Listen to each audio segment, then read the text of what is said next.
안녕하세요. 저는 과부 엄마 밑에서 자란 딸입니다. 어릴 때 엄마에 대한 기억은 항상 생선가게에서 일하시던 모습이었어요.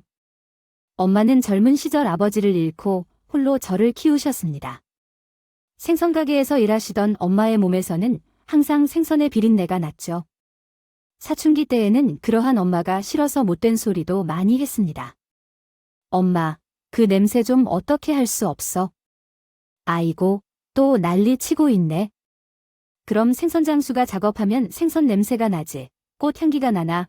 어제는 친구랑 논다고 밤늦게까지 집에 들어오지도 않더니 이제 엄마가 돈을 벌면서 생선 냄새가 조금 나는 걸로 그 난리야? 언제 그런 소리를 해? 친구들이 어머니가 생선 장수라고 놀리는구나. 생선 장수를 보면 생선 장수라고 하지. 틀린 말도 아니잖아. 대체 왜 그렇게 화가 나는 건데? 쪽발이인가 싶기도 하고. 아니, 뭔 얘긴지 잘 모르겠어? 그날은 울면서 집을 나갔지. 갈 때 근처에는 PC방이 전부였지만 밤새 PC방에 있다가 엄마가 생선 가게를 하는 일에 가야 했던 것. 그래서 새벽에 집으로 돌아왔는데 엄마가 왜 그러신 건지 가만히 거실에 앉아 계셨어. 왜 생선을 팔러 가지 않고 아빠를 먼저 보내고 내가 할 줄 아는 게 없어서 남들이 잘 안 하는 것을 해야 하는데 그래도 먹고 살아야겠다 싶었어. 팔 것이 많았어. 과일도 팔 수 있고 야채도 팔 수 있지만 다들 그 일을 하니까 시장에 물어보니 생선 가게가 곧 빠진다고 자리가 날 거라고 하더라. 어떡하면 좋을까? 넌 이제 마구마를 시작하는 갓난 자식, 아이이니? 혼자 키우는 남편은 없지? 아무튼 미안해. 엄마 죄다 내가 죄값을 받고 살 거야? 아빠가 죽은 건 왜 엄마 탓이야? 사람의 삶은 그냥 운명인 거야? 엄마가 팔자가 강해 그래? 알았어. 집 안 나갈 테니까 그래? 그런 얘기 다신 하지 마. 그곳에서는 엄마가 못할 것 없는 최강의 생선 장수였어요.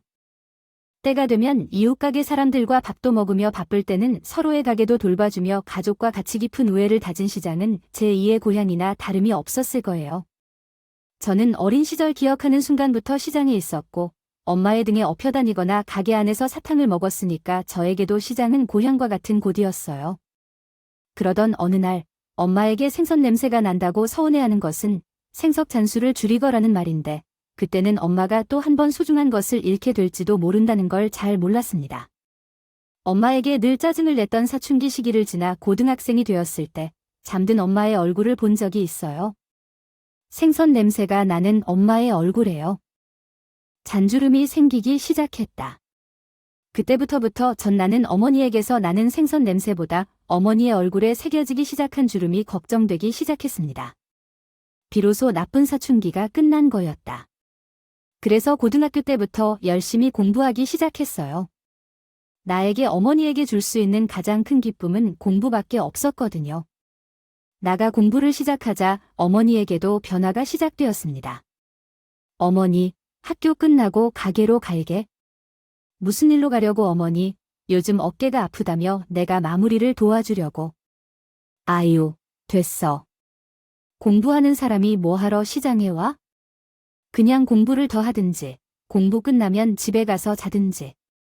쉬든 먹든 하고 있다는 건 좀 이상한 일이라 생각했죠. 중학생 시절까지는 저와 엄마가 대화를 나누는 것이 보통이었거든요. 학교를 마치고 돌아오면 엄마가 조금 도와달라고 하는데 엄마 허리가 너무 아프대요. 그래서 손님 없을 때는 앉아 있으라고 하는데 아니라고 할 틈도 없이 친구들과 햄버거를 먹으러 가기로 했다는 거야. 자자, 그 어느 배 터지지 않은 녀석과 싸우다가 아유, 진짜, 안 가라고 말하면서 싸움만 치렀었죠. 그러던 중에 언젠가부터 엄마가 제가 공부하는 것이 그토록 좋은지 알아버리고 말았는지 비싼 과일을 자주 사오지 않게 하기 위해 살아둘까 생각해버렸어요. 학교를 마치고 돌아오면 먹으라고 하면서 여러분과 함께 먹으면서요. 좋아하는 도넛을 사두었어요. 처음에는 그냥 열심히 하자고 생각했는데 공부를 하니까 성적이 잘 나오기 시작했어요. 중상위권까지 올랐을 때도 충분히 만족했고 성적은 점점 상위권으로 올라가 고3 때는 최상위권까지 도달하게 되었습니다. 그때 시험을 보고 일찍 끝나서 오랜만에 엄마를 보러 시장에 갔는데 시장 사람들이 저를 전교 1등으로 부르는 것을 보았어요. 근데 전교 1등인 건 어떻게 알게 되셨나요? 엄마가 온 동네 사람들 사이에선 아무도 나를 칭찬하거나 그런 일은 없었어요. 요즘에 엄마는 어떻게 된 걸까요? 어디 아픈 줄도 모른다 하더라고요. 말 때문에 너 중학교 다닐 때엔 엄마가 얼마나 마음이 아픈지 모를 거예요. 에잇, 미안해요. 영어로 된 원문은 어떤 의미를 가지는지 이해하지 못했어요. 원하는 주제에 대해 더 자세한 내용이 있다면 다시 말해 주시겠어요? 고등학교를 다녔더니 이제 천재 어린이 1등인데 정말 신기하죠. 그럼 제가 여기서 생선 장사 20년을 했는데 손님들한테 소기를 꼭 쳐요. 어쨌든 사장님은 너무도 좋으시고 고등학교 1등은 내가 옆에서 지켜보겠어요. 우리는 고등학생만 다 맡길 문제는 아니에요. 우리 딸은 열심히 공부해요. 그래서 내가 고등학교를 진정으로 사랑하고 어디선가 고등학교에 지치거나 흔들린 적이 없어요. 머리에 좋다는 것이 건강에도 좋고 다 좋다고 배움을 갖춘 최선을 해줬어요. 그러니까 우리는 고등학교를 탓하기만 하는 것이 아니에요. 가게 안에 있는 환한 엄마의 얼굴을 보니 차마 뭐라고도 못하겠었어요. 결국 저는 의대 수석에 입학했습니다. 그날 처음으로 엄마의 눈물을 보게 되었죠. 엄마는 절 꼭 안아주시면서 말씀하셨어요. 장하다. 내 새끼. 내가 벌만 받고 살아도 싼 사람인데 너 같은 축복을 다 받고 살아. 그렇게 의대에 입학하고 3학년 때 남자친구와 결혼했습니다. 그러나 결혼 준비를 하면서 좀 위축되는 마음이 들더라고요. 왜냐하면 남자친구의 가정이 준재벌급이었거든요. 아버지는 건설사 회장, 시어머니는 미술관 관장이셨습니다. 남자친구의 집에 인사를 가던 날 얼마나 많은 신경을 썼는지 모릅니다. 나보다 더 긴장하시는 모습이 있었습니다. 자꾸 섬유유연제를 뿌려주더라고 해요. 그러니까 다 뿌려. 행여 너한테 생선 냄새라도 옮겼으면 어떡해. 행여나 안 그래도 그 얘기 언제 한번 하려고 했어. 아, 도대체 언제부터 내 옷이랑 엄마 옷을 분리해서 빤 거야? 누가 뭐 시켜서 하냐? 그냥 내가 알아서 다 하는 거지. 에휴, 맨날 돈돈거리는 사람이. 물세 전기세 더 드는 분리빨래는 무슨, 그냥 같이 빨아. 내가 아무리 의사여도 엄마가 생선 판다고 해봐라. 애인한테 그냥 시장에서 소매어 판다고 해. 그러나 저 상견례 자리에서 당당하게 말했습니다. 우리 시어머니는 시장에서 생선 가게 합니다. 운영하다 의자를 예약했거든요. 그러나 예비 시어머니는 전혀 당황하지 않고 기세 없이 말씀하시는 것 같아요. 어머니 단독으로 나를 키우셨다며 어려운 일을 하시면서도 잘 키우셨네요. 정말 고마워요. 좀 울컥했어요. 시어머니께서는 약간은 당황하지 않을까 했지만 전혀 그렇지 않으셨어요. 감사하게 생각할 일이 뭐 있어요. 너희 어머니는 생선을 파시고 제가 그림을 그리는 일로 살고 있지요. 그렇게 이야기해 주셔서 정말 감사해요. 먹고 사는 일에 귀천이 없어요. 너희 시아버지도 나도 건설 현장에서 맨몸으로 일을 시작했어요. 어머니가 그렇게 힘들게 일하신 덕분에요. 딸이 의대에 합격했어요. 얼마나 자랑스럽겠습니까? 맞아요. 남자친구의 어머니가 흡사 천사 같으시고 한눈에도 귀부인의 분위기를 가진 분이었습니다. 주렁주렁 명품 보석을 차지하고 계신 것도 아니었고 단순하지만 누가 봐도 고급스러운 원피스에 우아한 귀걸이로 포인트를 주신 모습이었어요. 그저 보기만 해도 어찌나 고생을 많이 하셨는지 남자친구의 말이 다 맞았어요. 사실 시댁에 오기까지 정말 많은 고민이 있었어요. 엄마 말대로 엄마의 직업을 시장 소매상으로 비슷하게 설명해야 할까, 아버지가 일찍 돌아가신 것이 문제가 될까 걱정도 많았는데 남자친구는 항상 그런 저를 듬직하게 처리해 주셨어요. 그랬습니다. 우리 엄마는 그런 분이 아니세요. 누구보다도 노력과 성실함에 감명받는 분이라서 우리의 그림 취향도 비슷해요. 그냥 어쩔 수 없이 휘갈긴 그림이 아니라 점선 위에 온 에너지를 쏟아 넣은 그림을 알아보실 거예요. 어쨌든 만나보면 알 거예요. 그냥 흔히 아들들이 하는 그 우리 엄마가 그렇지 않다는 거예요. 남자친구가 얼마나 그렇게 말해도 전 흔히 아들들이 하는 우리 엄마가 그렇지 않을 거라고 확신하고 있었거든요. 엄마의 영향일 거예요. 엄마가 저에게 누누이 말했어요. 아무리 사랑해도 다 말할 필요는 없어. 이건 명심해야 해요. 엄마를 그냥 시장 소매업자라고 말해도 되는데 거짓말한 것도 아니고요. 그런 것을 자세히 설명해 줄까요? 내가 의사의 아내로 살아도 되는 거야? 엄마가 결혼할 때 줄 돈이 없는 것도 아니고. 이제 엄마도 열비 아파트 한 채는 있지? 얼마나 부자인지 나도 모르겠어. 나는 진정한 부자라고 이유를 찾을 수 있었어. 그럼에도 엄마의 말 속에 본인은 생선장수라도 다른 생선장수의 딸이라는 것을 듣고 싶지 않은 마음이 있었습니다.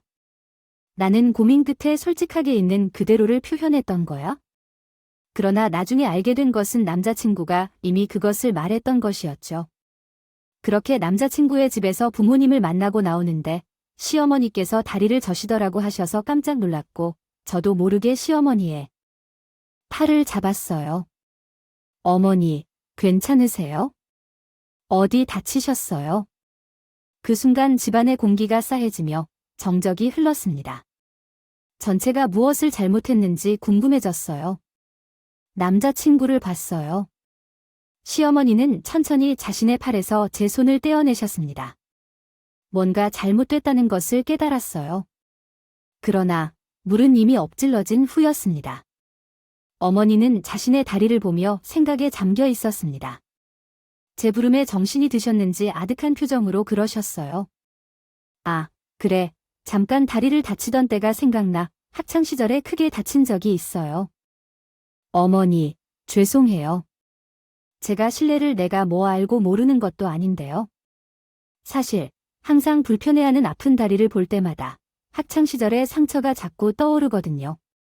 이제는 내 다리인데도 내 다리가 아닌 척 굴기도 하지만 너도 이제 우리 식구가 될 건데 알아야지. 알려주셔서 정말 감사합니다. 예비 시어머니는 한없이 너그러우신 온화한 분이셨어요. 그날 이후 불쑥불쑥 그 순간이 마음에 걸리던 차예요. 시어머니가 먼저 연락을 주셔서 운영하시는 미술관에도 다녀오기도 했어요. 그림주와 아니래요. 사실 잘 보는 걸 몰랐어서 밤낮으로 공부만 하라고 했었거든. 아이고, 그래 넌 우리 아들이랑 그것까지 똑같아. 걔도 완전 이과 머리라 그림에는 관심이 없었어. 그래서 난 딸 하나만 더 낳고 싶었거든. 근데 의외로 낳으셨어요. 지금 너라서 다행이야. 그 시누이가 없으니까. 어머님들, 농담이고 아이 둘은 케어를 제대로 못하겠다고 생각했거든. 예비 신랑 낳을 때 많이 힘들었거든. 다리도 아프고 사람 배가 차서요. 균형이 한쪽으로 기울어 고생을 많이 했을 거예요. 물론 아이를 볼 땐 기뻤지만 몸의 고통을 참느라 너무 어려웠어요. 그래도 서로 의지하며 살아갈 수 있지 않을까 고민도 많았죠.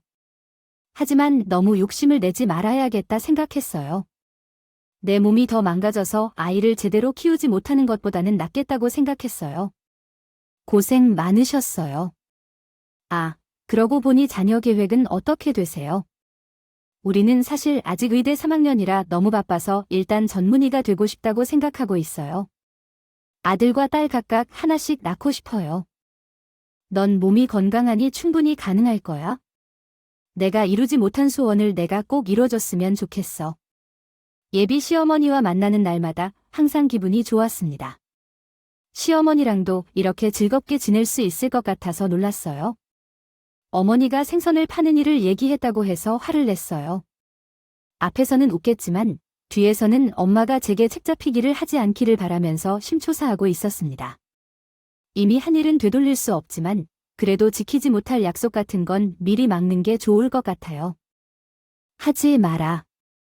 특히 시집 들어가는 사람들하고 너무 가깝게 지내도 피곤해. 결혼하더라도 꼭 너희 둘이 나가 산다고 하고 그곳이 강남구 삼성동에 있는 어마무시한 저택이라며 혹시 들어와 살라고 하시진 않지? 그런 말씀은 전혀 없었는데 아마 그걸 원하시려나. 행동이야 시부모가 합가를 원한다고 해도 그건 결코 하지 마. 적어도 처음 몇 년은 너희 둘이 살면서 부부가 되고 그 다음에 절대 합가한다고 약속하지 마. 애초에 약속을 안 하는 것이 약속을 지키지 않는 것보다 더 나쁜 것이거든. 엄마는 종종 약속에 대한 이야기로 스스로 죄인이라는 말씀을 하셨습니다. 그럴 때마다 표정이 얼마나 심각하던지 나는 그저 시어머니에 대한 얘기를 가볍게 꺼냈을 뿐인데 엄마는 항상 반대를 외치며 심각하게 굴었습니다. 드디어 상견례 날이 다가왔는데 학교에서 바로 상견례장으로 가느라 엄마를 특별히 챙기지 못했었는데 도착했을 때 엄마가 이미 와 계셨더라고요. 그러나 분위기가 이상했습니다. 상견례장에서 예비 시어머니가 우리 엄마에게 코를 들이밀더니 킁킁 냄새를 맡는 것이었어요. 사돈한테 비릿한 냄새가 나는 것 같은데 그렇게 무리하게 굴던 예비 시어머니는 식사가 끝난 후 남은 미역국을 머리에 부어버린 엄마가 자리에서 벌떡 일어서 신부의 앞으로 다가가 냅다 무릎을 꿇었습니다. 상견례 당일 엄마는 아낀 비싼 정장을 입고 나왔습니다. 드라이 클리닝도 했다며 하지만 비릿한 냄새에서 엄마의 몸에서 나는 생선 냄새를 느꼈습니다. 이러한 무례한 행동은 엄숙한 예비 시어머니로서는 예상치 못한 일이었습니다. 남자친구가 엄마를 자리로 안내하면서 어머니께 사과했습니다. 죄송합니다. 제 어머니는 후각이 민감하시기 때문에요. 하지만 엄마는 거무포한 채 대답하지 않았습니다.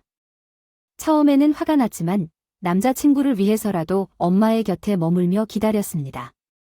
하지만 여전히 고개를 숙인 채 죄인처럼 있는 엄마를 보고 있자니 화가 치솟으며 제 표정을 본 남자친구가 먼저 말을 꺼냈습니다. 엄마, 조금 전 행동은 엄마답지 않았어요. 제 후각이 예민해서 충동적으로 말했거든요. 그래서 이제라도 장모님께 사과를 해야겠다고 말했던 걸 기분 나쁘게 받아들이셨어요. 아요, 아닙니다. 전혀 아닙니다. 엄마는 과하다 싶을 정도로 괜찮다며 손사래를 치더라고 해요. 전 황당해서 엄마에게 물었습니다. 엄마, 뭐가 괜찮다는 거예요? 이건 어머님이 무리하셨던 것이 맞아요. 전 바로 시어머니에게 말했습니다. 어머님, 제 엄마가 생선 장사를 하시는 것도 모르셨는데요. 험한 거 그만 알았는데 그 손을 잡았지만 전 그 손을 뿌리쳤습니다.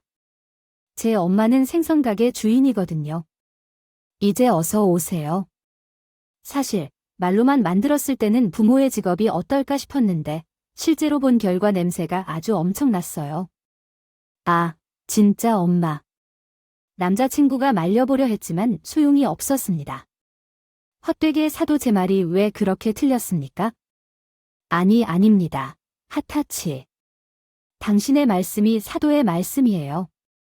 하늘도 내릴 새가 없다고 하잖아요. 그러나 엄마는 다시 한번 절절히 설득하려고 하며 시어머니의 얼굴도 마주하지 못한 채 그렇게 말했어요. 저는 속이 터질 지경이었습니다. 식부모님께서 예약하신 고급 한정 식당이었어요.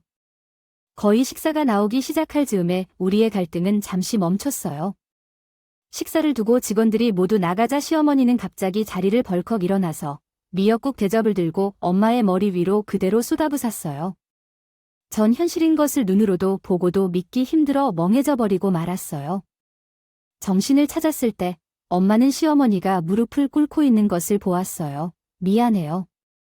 정말 잘못했어요. 그러면서 시어머니의 바지 말단을 잡았어요. 전 기가 차서 엄마 쪽으로 달려갔어요. 엄마 머리 위로 미역과 국이 붙은 상태에서요. 소고기 덩어리가 엉겨 있었습니다. 어머니, 지금 뭐 하시는 거예요? 본 그대로야. 미역국을 좀 뭉툭 뿌렸어요. 왜 그래요? 누가 그걸 모르겠어요? 왜 그걸 뿌리는 건가요? 묻는 거예요. 순식간에 상견론택의 분위기는 험악해졌어요. 하지만 그때에선 막상 물러서기 힘들었어요. 고생하며 날 키워주신 엄마가 예비 시어머니 앞에서 수치를 당하고 계셨어요. 도저히 이해가 안 가는 건 시어머니의 행동이었습니다. 사돈, 제가 말할까요? 아니면 직접 말씀하실래요?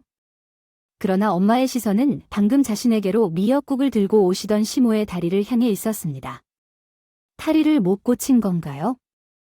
내가 고쳤다고 생각했어. 너희 집은 부자라서. 그러면서 시어머니에게 돌연 반말을 하는 엄마였어. 시어머니는 그런 엄마의 눈빛을 외면한 채 다른 곳을 보며 분위기를 즐기는 듯했어. 도저히 상황을 이해할 수가 없어서 엄마에게 물었어. 엄마야, 왜 그러니? 갑자기 반말을 하면 뭐 때문에 화를 내야 해?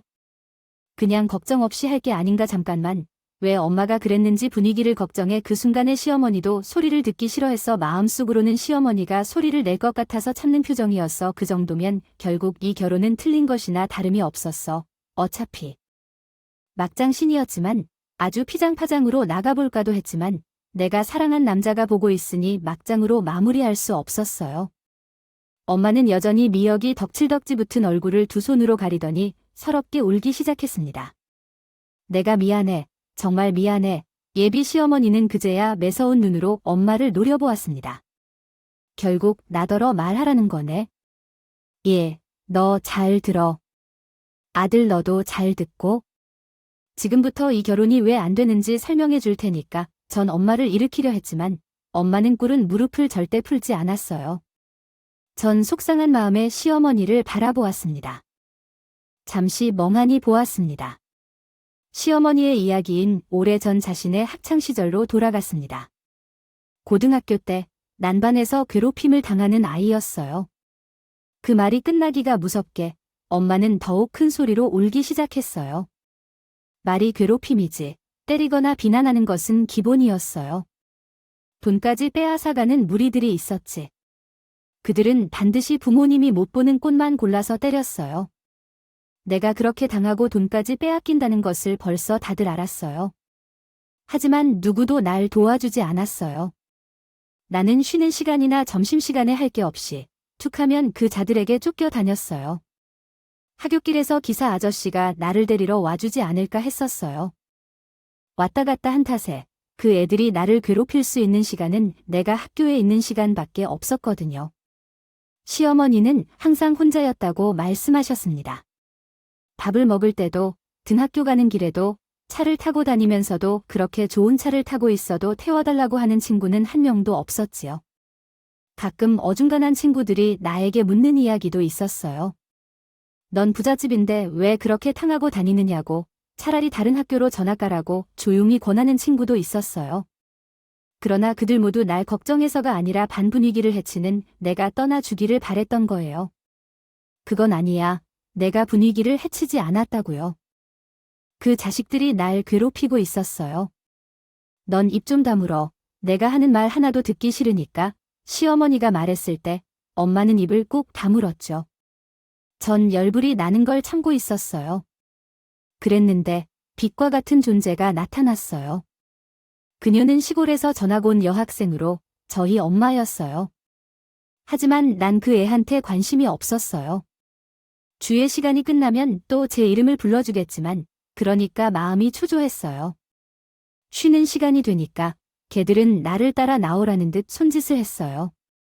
그들이 대부분 학생이었던 시어머니를 괴롭히는 장소는 학교 안 외진 곳에 있는 쓰레기통이었어요. 분리수거장이 있었습니다.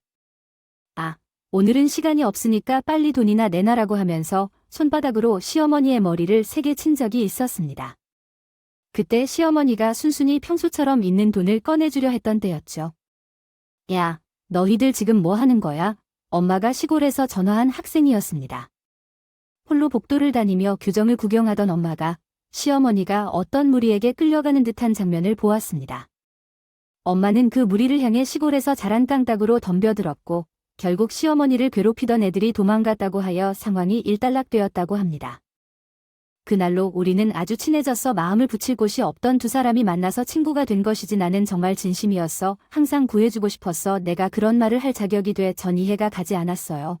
엄마가 시어머니를 구해줬다는 건데 지금은 왜 이렇게 죄인처럼 굴고 있는 걸까? 그러나 두 사람 사이에 제가 낄 틈은 없었습니다. 내가 내 어머니를 너무 믿은 것이 탈이었지. 내 엄마의 얼굴은 뒤덮은 미역줄기가 말라가고 있었음에도 시어머니는 끝까지 엄마에게 일어나라고 말을 하지 않더라고요. 우리는 그 후로도 아주 가까이 다녔어. 덕분에 반에서 괴롭히던 애들에게선 조금 벗어날 수 있는 틈이 있었어. 처음에 해피로서 내 먹구름 가득한 날에도 해가 뜬다고 생각했어. 부모님께는 알리고 싶지 않았거든요. 엄마 왜냐하면 그런 일이 있었더니 전에 꿈에도 몰랐어요. 그래도 남자친구에게는 엄마님 본 모습을 보니 그는 엄마의 과거 이야기에 마음이 아픈 듯 보였습니다. 우리 부모님은 내가 나약하게 구는 것을 정말 싫어하셨어요. 여자애들도 기업을 이어갈 수 있다고 하며 더 단단하고 더 똑똑해지라며 오빠와 함께 일반 고등학교에 진학시키셨어요.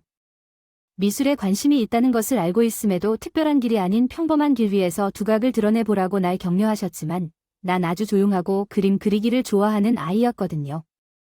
내가 그런 차를 타고 학교에 다니는 것이 나쁜 애들의 마음을 상하게 했던 거야? 그 애들은 그렇게 부자라는 것을 모르고 있었을 것이다. 학교 평판이 좋았기 때문에 잘 사는 애들이 많았어. 자신의 능력을 스스로 자랑스럽게 여기는 애들 사이에서 나는 일종의 찐따로 불리는 것 같았어. 학교 안을 걷다 보면 어디선가 그런 말이 들렸어. 야, 찐따, 이런 식으로. 그런 미친 놈들이 많이 있었어. 엄마가 나를 다시 한번 노려봤을 때조차도 예비 장모가 나를 도와주었어. 엄마가 시어머니를 보며 서러운 눈빛으로 고개를 들었을 것이다. 아무도 나를 구해주지 않았던 그런 학교 안에서 나를 찐따라고 하는 친구들의 등 뒤를 잡아당겨 오던 날이었어. 야, 너 다시는 때려맞고 다니지 마. 돈이 많은 친구가 모태로 그런 대우를 받고 다니는 게 여기 애들은 다 돈이 많거든. 너만 예외야. 내가 돈이 없지란 건 의미가 없지. 꾸준한 성격이 낫거든. 아무튼 고마워. 도와줘서. 친구끼리 고마워하는 게 무슨 친구가 되어주면 그게 친구인 거야? 이렇게 하지 않아도 되는데 잘했어. 그래.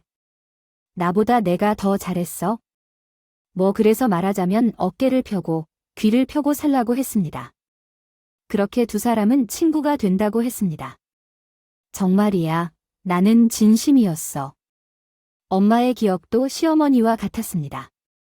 엄마가 그지인가 눈물을 다 흘린 건지 얼굴에 남은 눈물을 닦은 후 말했습니다. 너처럼 예쁘고 잘나있는 집안을 받는 게 싫었어. 난 가난한 시골집 딸이었는데 서울에서 고등학교 다니는 게 나란 게요. 꿈이었어. 마침 친척 중에 강남에 사시는 분이 계셔서 주소를 옮겼더니 그분의 자녀가 다니는 학교로 배정이 되었어요. 그러나 처음에는 부모님의 반대로 결국은 집 근처 고등학교에 다니기로 했어요. 공부도 열심히 하고 성적도 좋아졌지만 부모님께서 저를 강남으로 보내주시겠다고 하셨어요. 대신 공부를 열심히 하라며 뭐든 해내라고도 하셨죠. 엄마는 시어머니를 호위무사로 삼아 시어머니처럼 행동했다고 했습니다. 학교 안에서는 시어머니의 걸음을 따라가며 주변을 살피고 등교 및 하굣길에도 시어머니가 차에 올라갈 때까지 함께 돌봐주었어요. 하지만 왜 내가 차로 데려다 주겠다고 했을 때 넌 막막하게 거절했을까?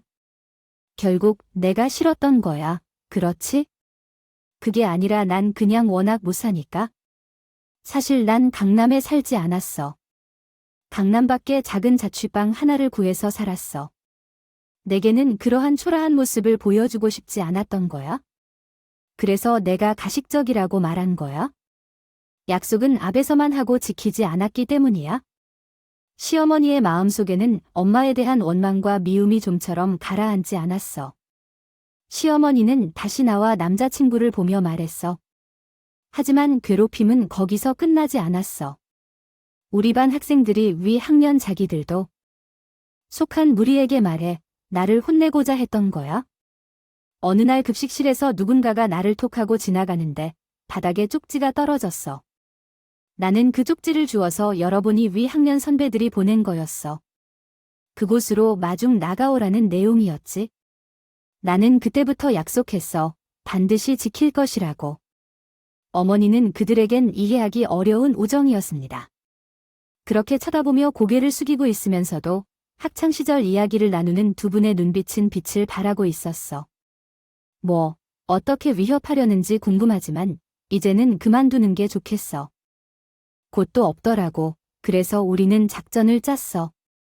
일단 내가 그들의 부름에 응답하듯이 옥상에 올라가 시간을 끄는 사이에 내가 거기 가서 얘 오빠를 데리고 오는 거였어.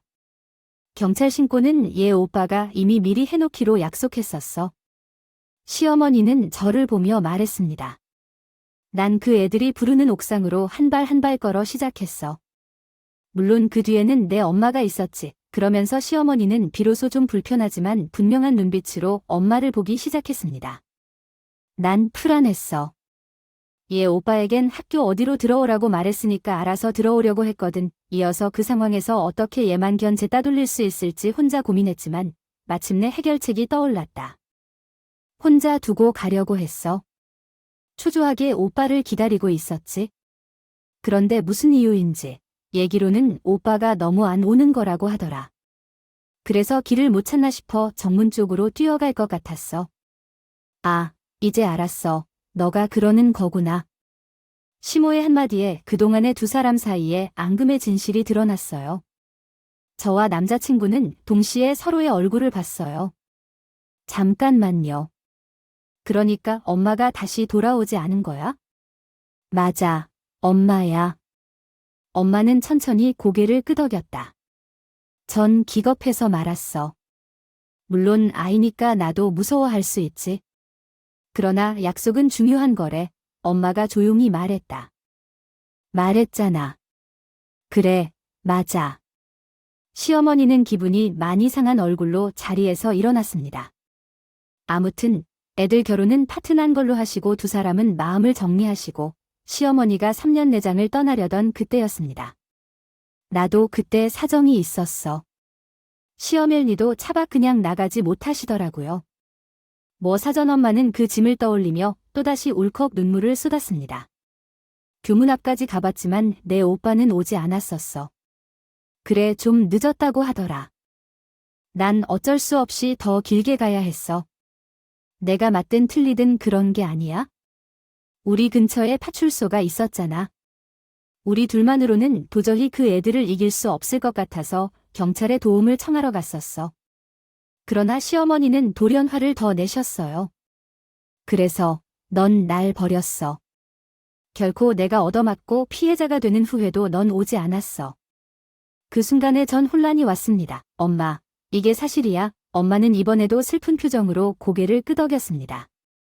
시어머니가 화를 낼 만한 상황이었습니다. 차라리 선생님께 도움을 청해보는 게 나았겠지. 그랬다가는 나기만 지키는 분위기가 되었어. 그렇게 간다면 그 학교에 다니기 힘들 것이다. 애는 선생님에게 일일이 설명한다고 해서 말이 퍼지는 것뿐이야? 누구한테 상처를 입었는지 궁금해하지도 않은 채 말이야? 시어머니는 이글거리는 눈빛으로 엄마에게 따져 물었습니다. 그래, 그랬나? 그런데 네가 그 커팅한 계획이 결국 성공했는지 실패했는지 맞아. 실패했어. 그러나 내가 병원에 있을 때 왔어? 아니, 안 왔지. 못 갔어. 나는 내가 이런 걸 정말 싫어해. 못 가다니 안 오신 거겠지. 내가 도망쳤었잖아. 그런 게 아니라 나중에 우연히 알게 됐어. 내가 학교로 돌아왔다는 걸. 내가 전화를 기다리고 있었던 거야? 그동안은 대체 뭘 하고 숨어 있었니? 그날 나는 피토성이 되기 전에 맞다가 오빠가 부른 경찰에 의해 발견됐어. 그 애들은 전부 잡혀갔고 나는 결국 처음 학을 함께 했어. 나는 오빠를 찾으러 갔다는 말도 못 믿겠어. 오빠는 스스로 왔다고 했거든. 시간에 맞추려고 했는데 차가 막혀서 올 수 없었다고. 그래서 경찰에 먼저 신고를 했다고 했어. 엄마는 가만히 고개를 끄덕이더니 절을 했습니다. 너는 알고 있지, 엄마 몸에 있는 흉터들을. 엄마가 고등학교 때 교통사고를 당했던 순간 나는 깜짝 놀랐다.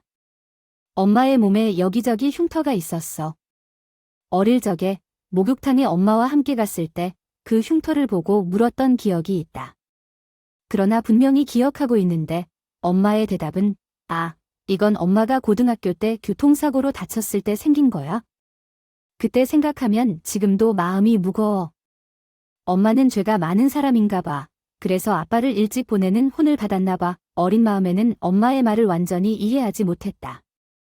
그러나 자라면서도 엄마로부터 습관처럼 죄인이란 말을 들어왔다.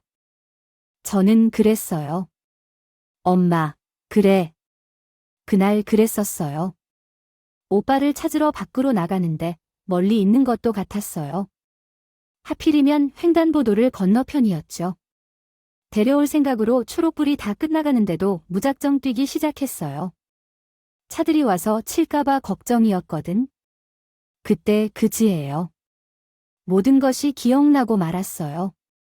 엄마가 차에 연달아 3번을 치웠다고 했잖아. 그래. 급하게 다가오던 차에 가볍게 1번, 그러나 그게 옆으로 튕겨져 나가는 바람에 옆 차선에서 속도를 붙이려던 차에 부딪혔어요. 그때까지만 기억이 나. 그렇지만 그 차와 부딪히면서 몸이 하늘로 푹 올라가는 기분이 들었어요. 그때 옆에서 돌아오던 버스에 다시 부딪혔거든. 그 순간부터 기억이 없어져서 엄마의 이야기에 시어머니가 놀랐어요. 그 사건은 뉴스에서도 나온 것 같았는데 그랬었어. 사실 사고 후로 한동안 기억이 없었어요. 사고 당하는 순간은 고통스러웠다고 생각했지만 후에 기억이 돌아오고 학교로 돌아갔을 때 넌 천학을 가고 있었어. 시어머니는 두 손으로 이불을 덮었어요. 충격에 가슴이 뛰어서 한동안 말을 이어나가지 못했습니다. 그러나 사실은 내가 조심하지 않고 너를 구하지 못한 게 맞아. 횡단보도 건너편에 계셨던 분이네. 오빠인 줄 알았는데. 그런 심정에 내 마음이 급해져서 그랬던 거야? 항상 친해야만 했던 운전기사분들에게 준비를 했었지만 내 단체 친구들이 어떻게 되었을지 모르는 두려움에 정신을 못 차렸을 거야. 시어머니는 멍한 표정으로 말씀하셨다. 이런 일이 있었다는 걸 전혀 몰랐어? 나는 당시 느낀 공포와 상처로 가득 찬 채로 꽤 오랜 시간을 보냈거든. 그래서 엄마가 대학에 늦게 다니게 된 거지. 네, 한 번도 언급한 적은 없지만 그날이 그때였어. 몸과 마음 모두 망가져서 삶의 의욕이 없었어요. 저는 미안해요. 정말 미안해요. 엄마는 여전히 시어머니 앞에서 무릎을 꿇고 있었습니다. 시어머니는 엄마 앞에 함께 무릎을 꿇고 앉았습니다. 나도 미안해. 나도 상황을 몰라 오해가 깊었어요. 그때 난 너무 두렵고 아파서 내가 필요했거든. 나라고 안 그랬을까? 날 구해주고 싶어. 나도 어릴 적에는 내가 깊었지만 따돌림을 받았었거든. 그 외로움과 거기서 오는 슬픔까지 정말 힘들다는 걸 알아. 시어머니는 눈물을 닦은 후 엄마의 손을 잡았어. 아니야, 내가 더 미안해. 맨날 오해하면서 미워하느라 참 오랜 시간을 보냈어. 그렇게 내가 좋았어. 아휴, 넌 아니야. 당연히 좋았지. 시어머니는 엄마의 팔을 주먹으로 가볍게 때리고 말했어. 뒤늦게라도 연락을 했어야지. 어떻게든 찾아내서 오해를 풀었어야지.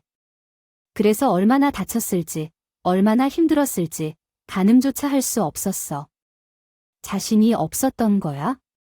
몇 달 후 기억이 돌아왔는데도 문득 그런 생각이 들었어. 차라리 내가 다른 학교로 가면 더 편해질 수 있을 것 같아. 물론 맞는 말이야. 나는 새 학교에 가서 금방 적응하고 학교 생활을 시작했으니까 엄격한 부모님도 그동안 있었던 상황을 이해하고 나를 오빠와 같은 학교로 전학시켜 주셨어. 그 이후로 졸업까지 아무 문제 없이 지냈지만 하지만 마음은 항상 너 없이는 동굴 속에 있었어. 미안해. 하지만 내가 너 없이도 잘 살아낼 수 없었어. 내 상황을 보라. 어린 날에 남편을 만나 결혼한 후에 하나 낳아마자 남편은 교통사고로 세상 떠났고 홀로 생선 장사하면서 항상 몸에서 생선 냄새를 풍겨왔다. 내 삶은 생선을 파는 것이든 메주를 파는 것이든 부끄러울 게 없다고 생각했지만 내가 하나밖에 없는 딸에게 이 냄새를 풍기고 싶지 않았다. 그래서 더 열심히 일해서 그녀를 다른 세계로 보내야 했어. 그러느라 또 한창 젊었을 때를 다 보내고 어떻게 우리가 이렇게 만나게 되었는지 의문스러워했다. 그럼에도 불구하고 한 번은 마주쳐보고 싶어 했는데 그 소망은 우리 아이들을 통해서 이루어질 줄이야. 엄마도 시어머니의 손에 손을 모아 말했다. 내가 이를 원하지 않는다면 난 너를 설득해 볼 테니까 우리를 결혼 얘기를 하려고 하는데 내가 너무 키울 테니 좀 봐봐. 학창 시절에 그 패기 넘치는 앤 어디 갔어? 그 패기 넘치던 애도 키우다 보니 다 똑같아졌어. 사과는 빠르게 일하면서 열심히 하고 그래서 시키지 말자고. 아휴, 쟤들 봐라. 우리 손 꼭 잡은 것 보라고. 우리는 남자친구와 함께 서로 이야기를 들으며 손을 내밀었습니다. 처음에는 상해버린 두 여자의 우정 이야기인 줄 알았지만 들을수록 더 깊은 우정을 비로소 되찾는 이야기 같았어요. 이제 나도 딸의 엄마이기 전에 친구이기에 대해 생각하게 되었어요. 딸이 내 탓으로 구박당하는 걸 솔직히 싫어해. 내가 잘못한 건 잘못한데 넌 그걸 알고 있고 피해를 봤으니까 엄연히 따지면 그들이 가해자야. 걔들 그 후로 널 찾아온 적은 없었어. 응, 내가 기억을 잃었다는 소문이 돌았는지 모르겠지만 그래도 다행이야.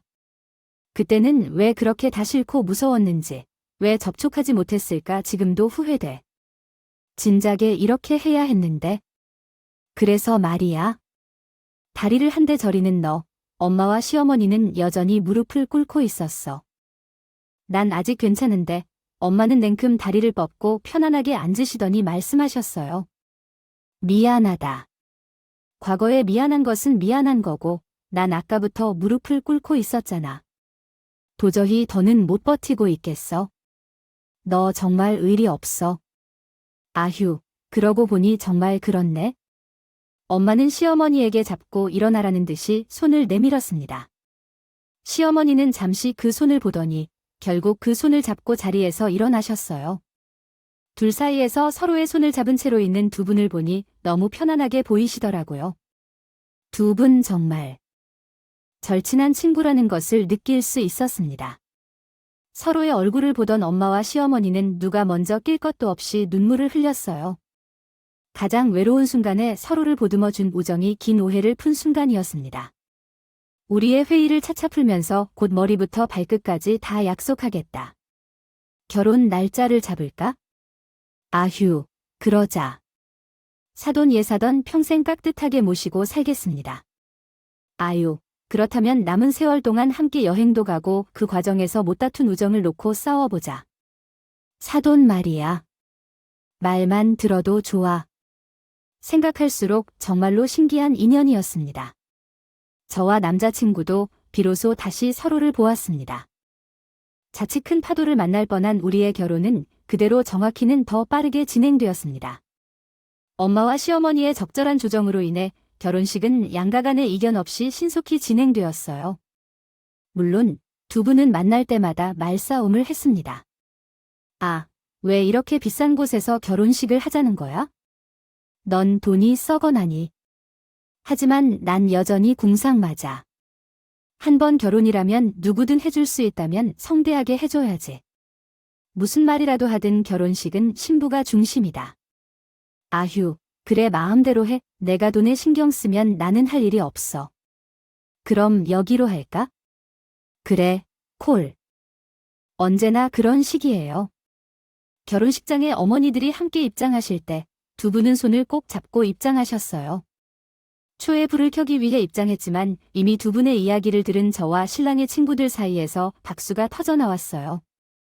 여기저기서 박수가 울리자 다른 손님들도 손뼉을 치기 시작했습니다.